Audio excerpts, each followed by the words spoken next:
Hey mate, is static overclocking safe for 9800X3D? I just tried it, 5.4, 125 volt, and it worked out. I don't really want to risk it. Yes, static overclocking is safe-ish. 5.4 at 125 volt is actually very good. It's much better than my Ryzen CPU. I'm happy for you. But it's also very useless because you are sacrificing gaming performance if you're manually overclocking on Ryzen compared to just using PBO. So don't do that shit. Unless you have like a golden CPU or something. Now you have a 9800X3D, so I'm gonna assume the goal is gaming, because yeah. So here is what you do. Restart your PC, go to BIOS. This is what everyone with a 9800X3D should do, and you can try it with any Ryzen AM5 CPU if you want. And by the way, disclaimer, this is not a full guide. This is for people who have a rough understanding of this stuff already and know how to reset CMOS and stuff. Disable any other overclocking stuff you may have done. Reset the BIOS if you have to, and then enable XMP again.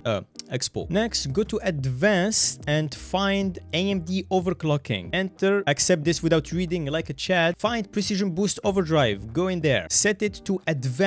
Now PBO limits, set it to motherboard. I use motherboard because the motherboard is gonna control everything. If you don't trust your motherboard, or if you have ASRock, then you can make it just auto so that your CPU is gonna control itself. I don't know who you should trust more, to be honest. Do this at your own risk. Scalar control, useless for gaming, so don't touch that shit. Thermal control, throttle control, useless. What we want is curve optimizer. I forgot to say, the reason we want curve optimizer is because we are going to undervolt. When you undervolt a Ryzen CPU, it boosts higher, run cooler, and consumes less voltage.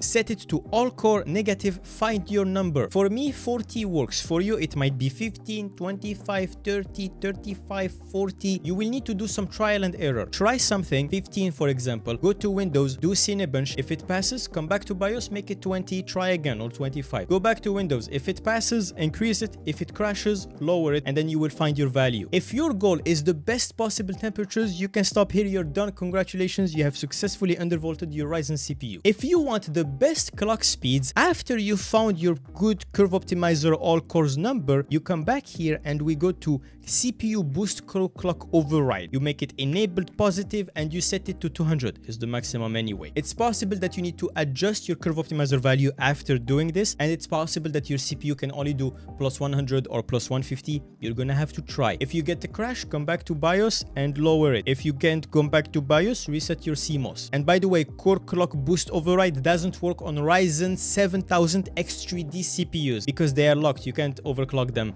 with this thing. You can only do curve optimizer. If you do negative 20 or negative 25 on a 9800X3D and then you do plus 200 on the core clock override, it will do 54, 25 megahertz in games all day, static. You don't have to worry about it. Yeah, all right, good luck.